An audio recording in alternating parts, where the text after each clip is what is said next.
Hello and welcome to the Farming Week, the podcast from Agriland keeping you up to date with all the latest in Irish agriculture. I'm Charles O'Donnell and I'm joined this week by Aisling O'Brien. Well, as with the last 3 weeks or so, we have some weather news to bring you at the start of the podcast.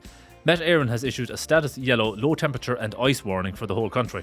Temperatures are set to drop back between -1 and -3 degrees on Friday night, so to find out more about that, check out our article on Agriland.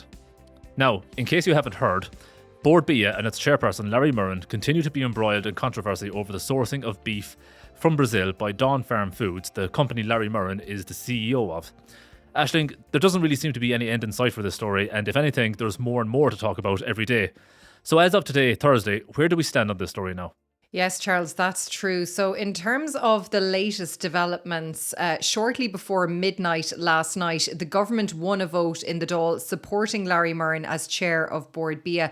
And as we spoke about last week on the podcast, Sinn Féin had moved a Dáil motion last week calling on the government to remove Larry Murrin as chair of the Irish Food Board. A vote on the motion had been deferred until last night after the government had tabled an amendment to the motion following a heated debate in the Dáil on that subject. Now, the amendment stated that the government retains confidence in Larry Murrin as Board Bia chair, and that vote passed in the Dáil shortly before midnight, as I said last night, by a margin of 88 votes in favour to 61 against. Now, ahead of that vote, the Irish Farmers Association, which supported the Sinn Féin motion, called on the two main government parties to allow a free vote among their TDs. And former Taoiseach and Independent Senator Michael McDougall also weighed into the controversy this week. He told the Seanad yesterday that he wanted to put it on the record his admiration for Larry Murrin and his gratitude to him for all he's done during his period as chair of Board Bia. He said that in his strong view, the government should under no circumstances buckle in the face of a politically motivated, personalised campaign against a decent businessman. Now, Fianna Fáil MEP Barry Cowan raised the issue in the European Parliament this week, and he told his fellow MEPs that a personalised campaign had been launched against the Board Bia chairperson. And speaking to Agriland editor Stella Meehan, who's in Strasbourg this week for the European Parliament's plenary session, Barry Cowan said the issue of farmer representation on governance boards of state bodies has to be addressed. Take a listen. And I think it's incumbent on all parties to act responsibly, get back to the table, resolve the issues, even as I said in the Parliament yesterday. If that involves further representation on governance boards, so be it. But ultimately, we want everybody to be included in a process where we move together and forward.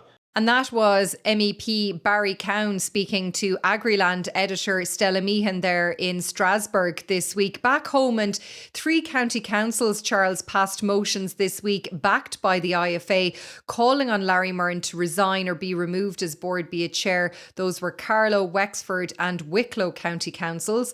And this all comes as the IFA protest at Board Bia headquarters in Dublin, which began on January 26th, continues. And as we're recording, 5 members of the IFA remain inside the building itself. Now, the farm organisation believes that Larry Murrin's position as chair of Board Bia is untenable, and they have said that farmer confidence will only be restored with his removal. And of course, as we know, Larry Murrin, the Minister for Agriculture, the Taoiseach and the Taoiseach have all expressed full confidence in Larry Murrin and his position as well. And of course, as we know, this controversy has erupted following the confirmation that Larry Murrin's company, Dawn Farm Foods, imported 1% of its beef supply from Brazil in 2025, which it said was to, I suppose, meet contingency requirements for its supply contracts with customers around the globe. Now, the Joint Oireachtas Committee on Agriculture and Food met farm organisations on Wednesday evening to discuss the potential for loss of confidence in the Irish beef sector. That's how the meeting was framed anyway. But the committee heard from representatives from the IFA and from the Irish Cattle and Sheep Farmers Association, the ICSA. Now, the Irish Creamery Milk Suppliers Association, the ICMSA, wasn't at the meeting in person, but did make a submission to the committee.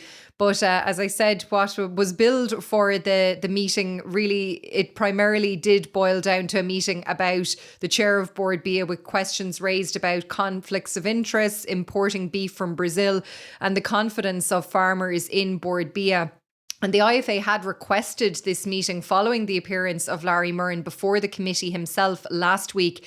And the farm organisation said following that appearance, it had drawn up 10 points that it had raised concerns about following that evidence that was given to the committee. And President of the IFA, Francie Gorman, told the committee yesterday evening that since Larry Murrin addressed it last week, other issues had arisen. Take a listen.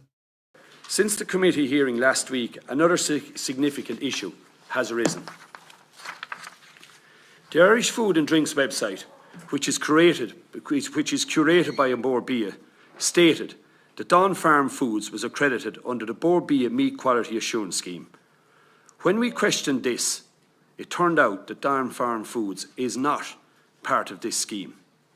The website has since been amended by Bord Bia. The appropriate Bord Bia quality assurance standard that would now apply to Dawn Farm Foods is the food processor standard.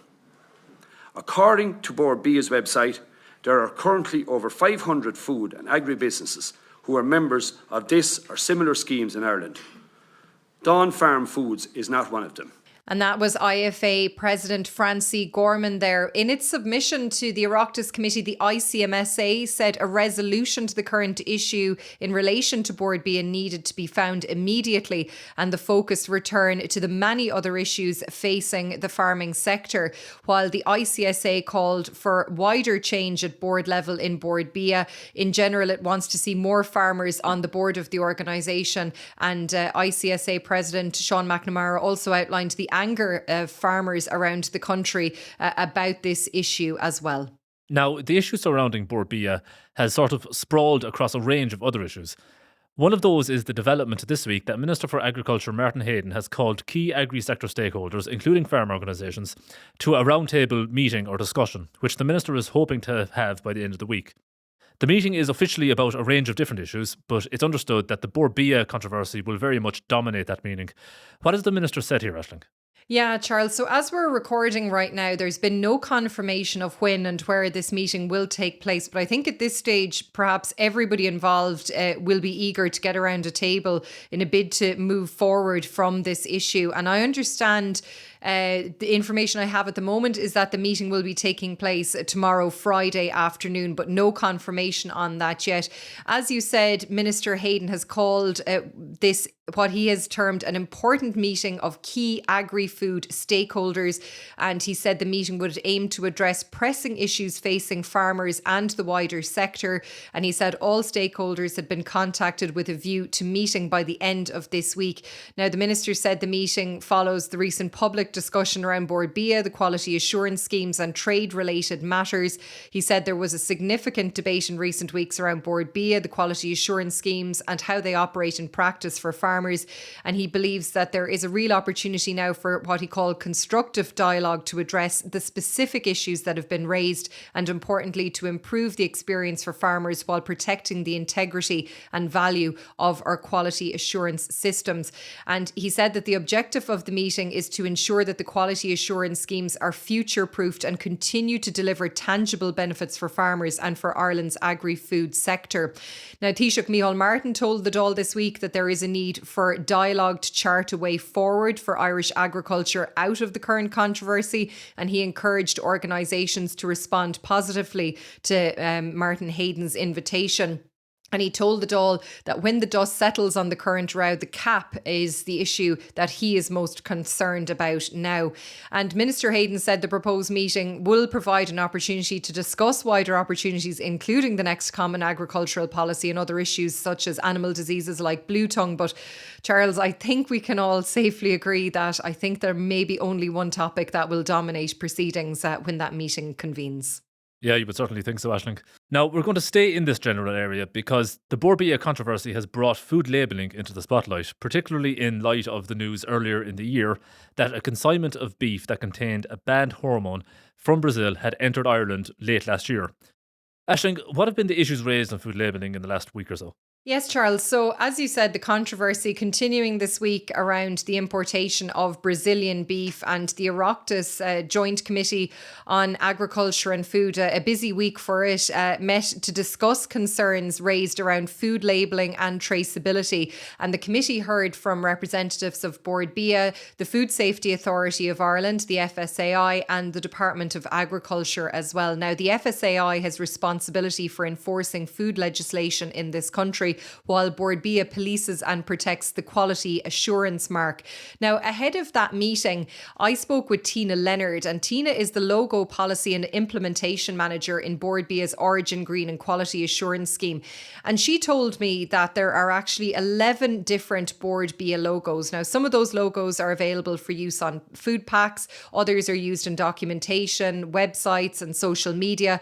And also there are different logos as well to denote different jurisdictions covering Ireland and Northern Ireland.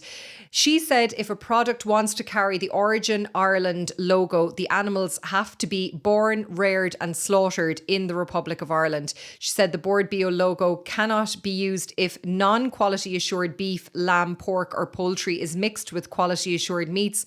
The logo can be used, though, where the non-quality assured portion are ingredients for which there is no Bord Bia certification, such as sauces or breadcrumbs. Now, Tina Leonard said it was not possible for meat imported from Brazil to carry the Bord Bia quality assurance logo, even if that meat has undergone processing here.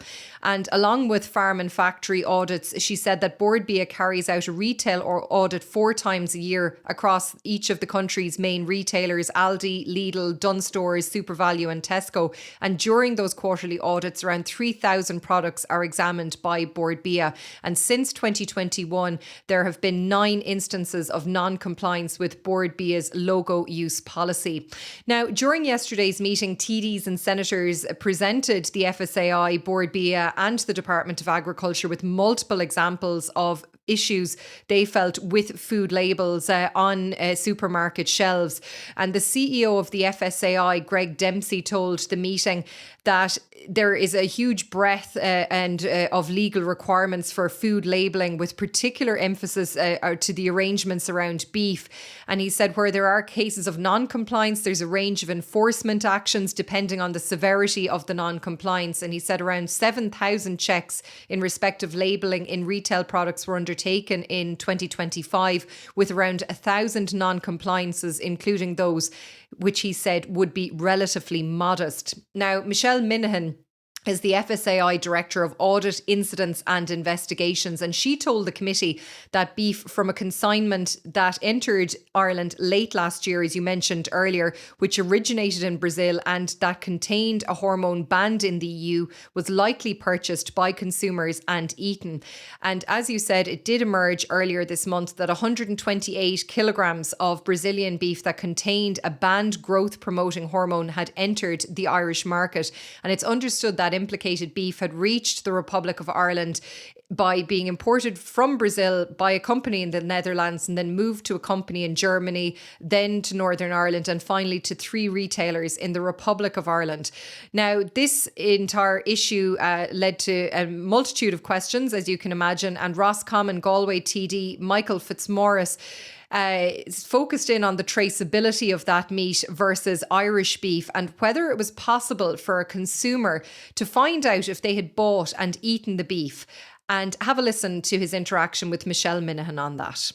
To see all that documentation of where that meat that had hormones in it, are you able to give us that information? Yeah, it's a great question. Quick. So that information is subject to official controls. No, but hold on. Confidentiality. Can I get it as a citizen? So you can request under freedom of information, you can make a freedom of information request, but that information that you speak of is subject to confidentiality requirements. Why is it subject to confidentiality? If Michael or Paul or anyone else here have an animal and our name is up in a shop and whoever sent in that beef or brought it in is subject to confidentiality, is it 2 different stories for 2 different people? If we have to be traceable in every bit of our meat, why isn't that Joe Blogs or anyone that wants to know, why isn't that information given out? Shouldn't we know the person that brought that in? Shouldn't we know who distributed it. And I've heard earlier on that once it was gone, it's ate by someone probably. Does that person know? So as you can hear there, Charles, Michael Fitzmaurice, Independent Ireland TD, voicing his frustrations there over the confidentiality being referenced to by the FSAI there as well. So, it was very much a heated debate, a very detailed debate as well. And I'm sure one that will be perused over for some time to come. Now, we'll move on from this whole area and talk about the Common Agricultural Policy now. Aisling, you had an article this week in which a key EU institution put out a report that may raise concerns over the future of CAP payments post-2027. Can you take us through that? Yes, so this is an opinion that has been published this week by the European Court of Auditors. They are the European Union's financial watchdog, essentially. And they have published an opinion on the European Commission's proposal for the next CAP, which will run from 2028 to 2034. Now, as we know, last July, the European Commission announced its proposals to replace the traditional two-pillar structure of the CAP with a single European fund involving a budget of around €865 billion. And this would mark the first time since the CAP was founded back in 1962 that there would be no specific EU fund for agriculture. And the funding through this single fund would be delivered by member states through individual national and regional partnership plans, or NRP plans. Now, the auditors in charge of this opinion told a press conference this week that there is ongoing certainty over the final CAP budget post 2027. They said this is because the exact figure will only be known once all member states have adopted their NRP plans. And this will cause unpredictability, they said, for farmers about how much funding they can expect to receive, and will also make it challenging to compare CAP spending under the current EU budget with the potential allocation beyond 2027. And we have covered here in the podcast before how Minister Martin Heydon and the Department of Agriculture have raised flags and raised concerns about a potential for a 20% drop in CAP funding. But the auditors this week saying we're not 100% clear what that final CAP budget will actually look like until these plans are approved by the European Council. And among the other key risks identified by the auditors with the current proposal are what they call a complex CAP structure and decision-making process, which include the European Council and these national plans as well. And the auditors said this will risk creating uncertainty and delaying the delivery of funds, and could ultimately undermine the European Commission's goal of simplification for farmers. And the auditors welcomed that the proposal has relatively few changes to the type of CAP measures available to member states.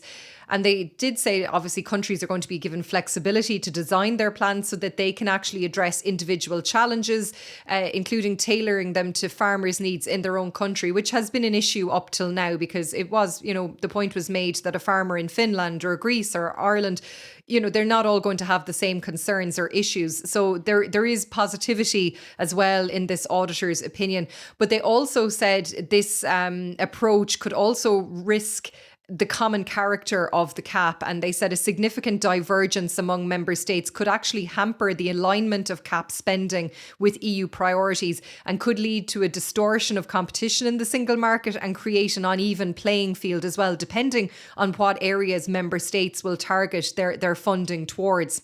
Now, the opinion calls on the Commission to clearly outline what its steering role would entail. So essentially how they will interact with member states about these plans as well. And the auditors warned that simplification should not come at the cost of accountability. And they pointed to the need for all funds from CAP to be traceable from EU accounts down to the final beneficiaries, such as farmers. And they did note as well that efforts towards simplification, including a suggestion to merge the eco schemes and agri-environmental and climate measures, were positive, but they said that all of these efforts could be undermined by the fact that the CAP interventions are scattered across several legal proposals, which could cause confusion for member states as well. And look, in summarising the proposal for journalists this week, the auditors said in one sentence, the proposal on the table is not completely ready yet to be harvested. And Copa Cogeca, the European umbrella organisation representing farmers and agri-cooperatives this week, responding to the opinion, said that the European Court of Auditors has confirmed their alarm over the proposals for the next CAP as well. So, Charles, that opinion from the auditors now will be presented to the European Parliament and to the European Council as well, as they continue examining the proposals around the next CAP from the Commission. Now, that isn't the only EU-related news this week. As Aisling mentioned earlier, Agriland editor Stella Meehan has been reporting from Strasbourg this week as a full session of the European Parliament takes place. That session saw some key votes that impact the agri-food sector, including on the EU-Mercosur trade agreement. Can you tell us what happened, Aisling? Yes, Charles. So the European Parliament this week backed new safeguards for farmers that will be built into the EU-Mercosur trade deal if the agreement comes into force in the future. Now, as we know, as part of this controversial trade deal, there would be 99,000 tonnes of Mercosur beef entering the EU market at a 7.5% tariff, which, as we know, has created great concern among farmers across the EU. And in a bid to address those concerns, the European Commission has put forward so-called safeguards, which aim to protect the EU's agriculture sector from market distortion should Mercosur imports affect the domestic market here. Now, the adopted safeguard measures stipulate that the European Commission will launch an investigation into the need for protection measures when imports of sensitive agricultural products, which include poultry, beef, eggs, citrus and sugar, increase by 5% on a 3-year average.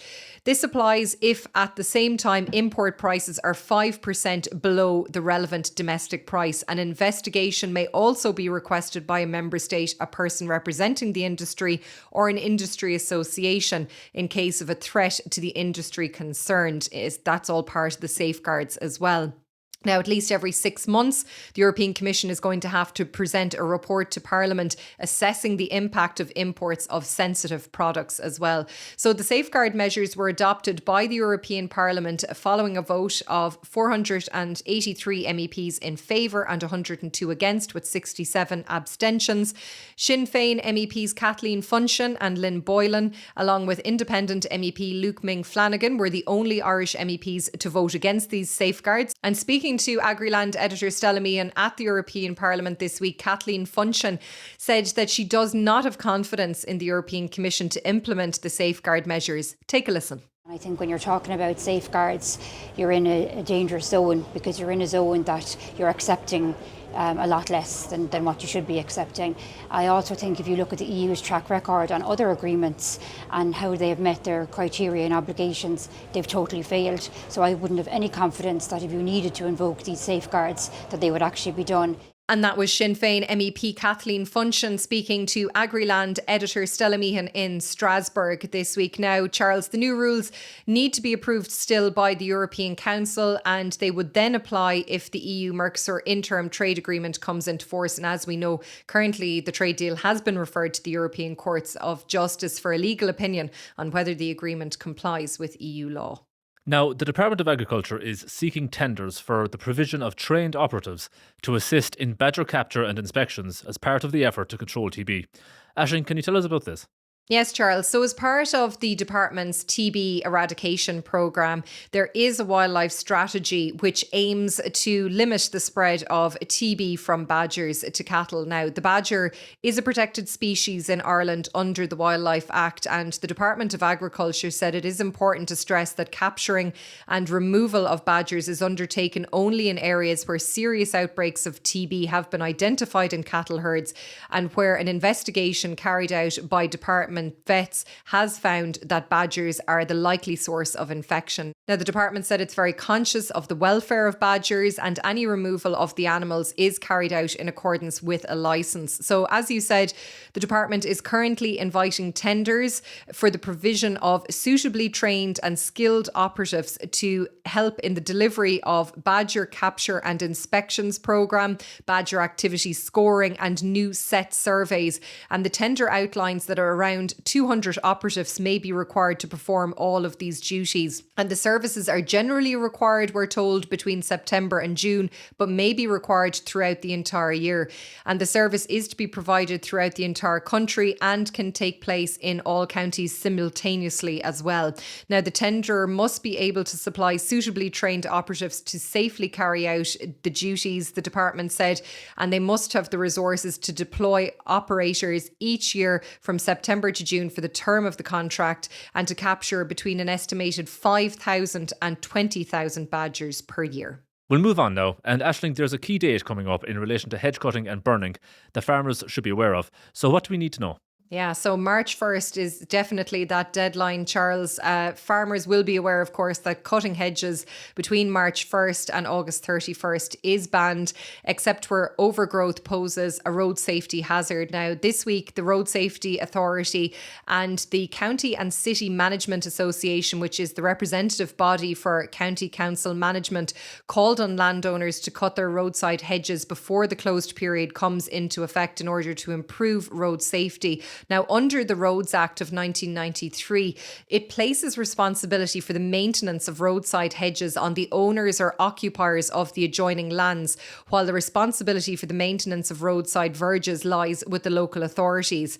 Now, we also reported on Agriland today how the Department of Agriculture fined 283 farmers for illegal burning of land in 2025, and that marks a significant increase on the 52 farmers who were financially penalised for illegal burning of land in the previous year. Now, under the Wildlife Act, it's illegal to burn vegetation on uncultivated land between March 1st and August 31st to protect nesting birds and habitats. And land which is found to have been illegally burnt can be deemed to be ineligible for payments from the department. Now, the data provided to Agriland shows that of the 283 farmers fined for illegal burning of land last year, of those, 56 were located in County Kerry, and a full breakdown by county is available on the Agriland website and app.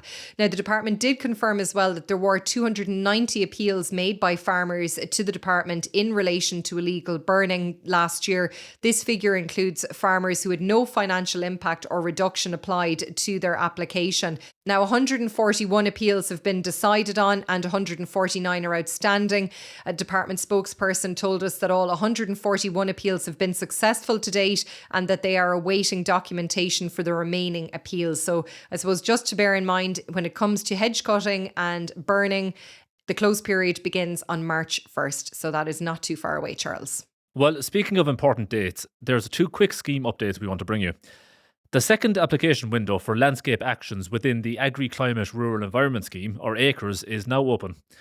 Landscape actions are targeted measures that focus on issues such as invasive species management, encroaching shrub, threatened species and water quality protection.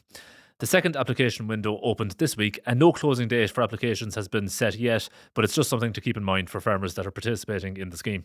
And on the Suckler Carbon Efficiency Programme, or SCEP, participants have until midnight tonight to amend the reference numbers if they need to do so. All SCEP herds must return genomic samples for 70% and calve at least 50% of their reference number each year. For herds that have reduced cow numbers, that could be a challenge. Therefore, herds reducing cow numbers have the option of reducing their annual reference number by up to 20% each year. So the deadline to do that for 2026 is midnight tonight.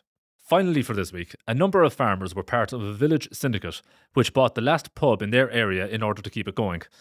Aisling, this is a lovely rural local community story, so can you tell us more about it? Yes, Charles, a lovely story to end the podcast this week, and we're off to Kilteely in East Limerick, where, as you said, members of the community there came together to buy the street bar, which was formerly known as a Hearns, and we're told that it's the latest in a series of initiatives aimed at breathing new life into Kilteely, which is located close to the border with County Tipperary.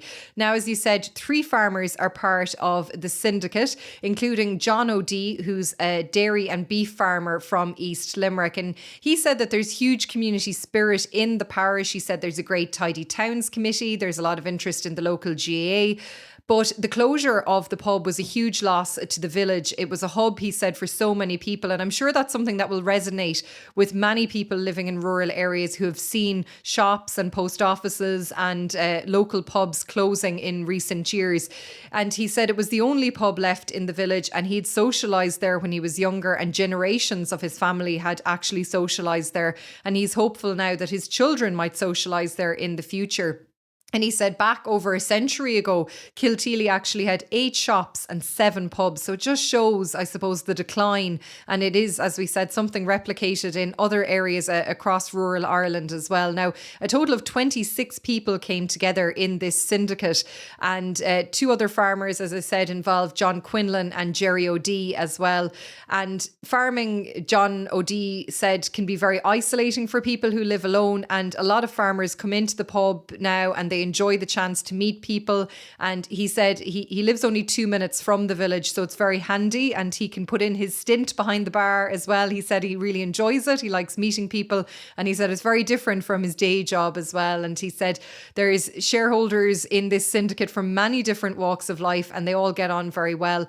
And as well as the pub and the shop, there's also a 5-bedroomed house and a yard as well. And I understand that the shop actually has been turned into a butcher's, and a butcher came out from Limerick City to run that. So it really is a brilliant initiative. And I know it's not, unique. We've heard of other syndicates coming together, and it really is a sign of people power and breathing new life into community and keeping rural Ireland alive from the ground up. And fair play to everybody involved in Kilteely, and we wish them all the very best with it. Yeah, very well said indeed, Aisling. But that's where we'll leave the Farming Week for today. Please don't forget to rate, review and follow the Farming Week on Spotify, Apple Podcasts or wherever you get your podcasts. We'd love if you could spare some time to give us 5 stars and share the Farming Week with anyone you think might be interested. From Aisling and myself, all the best.